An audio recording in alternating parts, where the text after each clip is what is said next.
Meu nome é Juliana Portas, eu sou fonoaudióloga e, além de trabalhar com voz e comunicação, eu também trabalho com a comunicação não violenta, principalmente nesse olhar dessa relação adulto-criança.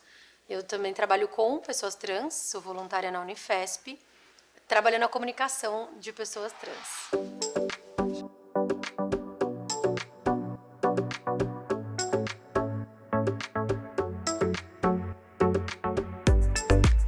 A comunicação não violenta, ela tem por base a gente se conectar melhor com o outro, né? Entender como a gente pode se expressar e como a gente pode ouvir, né? Também aprender a filtrar o nosso ouvido para aquilo que o outro nos diz. Então, a comunicação, de uma forma geral, ela não é só a fala, mas também ela é a escuta. E a comunicação não violenta traz pra gente um olhar de como que eu posso cuidar de mim e ao mesmo tempo cuidar do outro. E não descuidar de mim. Pensando nas famílias, né, na toda a condição da parentalidade e das pessoas que estão envolvidas na criação, na condução e na educação das crianças, é importante que a comunicação não violenta, ela cuide para que você olhe para você, né, como se fosse a máscara do avião. Então você cuide de você primeiro, para daí você cuidar do outro. Por que isso? Porque você é 50% da relação. Então é importante você cuidar da sua relação com você mesmo e da sua relação com o outro para olhar para essa dinâmica. Então não é só técnicas ou ferramentas ou como que eu falo de uma forma fofa e boazinha, né? A comunicação não violenta não é sobre isso. É sim como eu consigo me conectar melhor com o outro, posso me expressar, não engolir sapo e ao mesmo tempo falar sem machucar o outro. Então, pensando nas famílias, as famílias muitas vezes são compostas de pessoas que tiveram criações muito diferentes. Então, a criança, ela tem um foco porque ela é um espelho, né, do que aconteceu com a gente quando criança. Então, muitas vezes, uma família que tem formações diferentes, criações diferentes, a criança tem um comportamento que isso gatilha em lugares diferentes da gente. Então, como o olhar da comunicação não violenta pode nos ajudar a conversar melhor, a entender melhor as necessidades dessa criança, a expressar as nossas necessidades para a criança e para o parceiro ou para a parceira, né?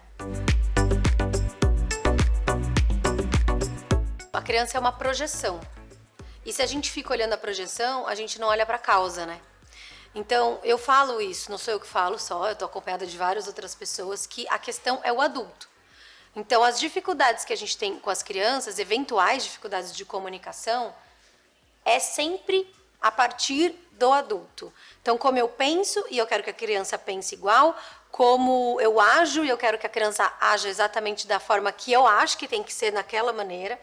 Então, é importante que a gente lembre que a criança é um outro ser, né? Não é adultizar a criança, mas entender que muitas vezes a nossa visão é adultocêntrica. A gente quer que a criança pense exatamente como a gente pensa. E não é assim que acontece.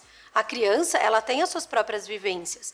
E a comunicação não violenta é você olhar para essas vivências e validar isso como um lugar de sabedoria também, né? E trazer isso para a criança como a sua vulnerabilidade também pode ser exposta para a criança. A comunicação não violenta, ela tem essa abertura da gente falar do nosso erro. Quando a gente fala que é um problema do adulto, existe assim, é uma porta que só abre pelo lado de dentro. Então, eu preciso saber que, para eu me entender como adulto, eu preciso fazer uma autoanálise, uma reflexão, talvez procurar ajuda de um profissional, um psicólogo, uma terapia, alguma coisa que faça eu compreender a repetição do meu comportamento e por que aquela criança me gatilha naquele lugar. Então, entender por que essa criança causa esses desconfortos dentro de mim, né? Dá esse gatilho. E aí não jogar para a criança essa responsabilidade. É sua, é você que é o adulto da relação. É você que precisa pensar e ter mais maturidade. Não é a criança que tem que arcar com essa conta. Porque na nossa sociedade a gente faz isso, né? A gente se estressa com o chefe, com os problemas do trabalho, no trânsito, com a política, e aonde a gente desconta? Na criança, que é o lugar mais vulnerável, mais dolorido e tá ali, sempre ali para nos amar, né? Então, que a gente possa ter consciência disso. O que é meu e o que é da criança e o como a gente pode transformar essa relação para que não fique pesado para ninguém e a gente procure uma conexão maior entre todos da família, né? Até quando a gente não usa comunicação não violenta, ela pode ser usada. Então, se eu fui violenta, se eu gritei, se eu fiz o que eu não queria ter feito, mas eu me descontrolei, eu posso parar e falar, nossa, peraí, o que está me faltando agora?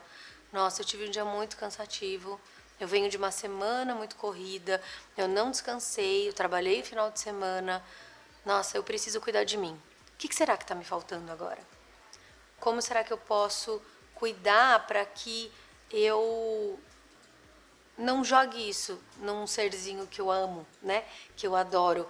Então, essa autocompaixão não é só para a criança, é para você cuidar de você. Nessas relações, elas vão além da criança, do adulto, né? É a relação humana, a nossa relação com qualquer coisa. Então, é importante que a gente possa se cuidar, ter essa autoempatia, essa autocompaixão e procurar coisas que fazem bem pra gente. Então, como será que eu fico bem? Hoje foi um dia cansativo, acho que eu vou deitar mais cedo, eu vou ler meu livro, eu acho que eu vou andar na natureza, que é uma coisa que eu gosto. Então, reconhecer os seus limites é libertador, né? Então, a gente saber que a hora que eu tenho que CNV também é sobre limites, é sobre daqui você não vai passar mais. Só que se a gente sempre passa, a gente acaba permitindo que os outros passem também.